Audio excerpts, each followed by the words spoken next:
Hi guys! Welcome back sa aking channel. Ngayon, ituturo ko sa inyo kung paano gawin ang Remixer Reboot 5. Sa video na ito, ilalagay ko ang pattern na sa taas, yung tinuturo ng arrow. I-try natin i-play guys ang video nito. Tapos, kukuha tayo ng tamang timing at i-duplicate natin ang video. 16 clips ang gagawin natin na kukunin base diyan sa pattern na ating gagawin. So guys, 3 dots lang sa taas, tapos duplicate. At guys, kung mag-edit kayo kung paano gawin ang remixer vlog 5, pwede nyo ito gawin para sa inyong video.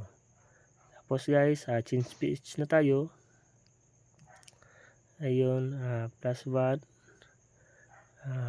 -4, next is -2, as next video -7, at sa next video naman +1, at next video -4, at 0 dyan. Next video tayo guys, -5, tapos +1, next video is -4, next video is -2, at next video -7.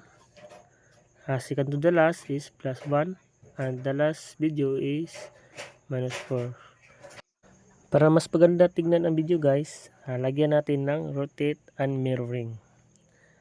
Lakawin natin ng isang video, tapos mag-automatic left siya.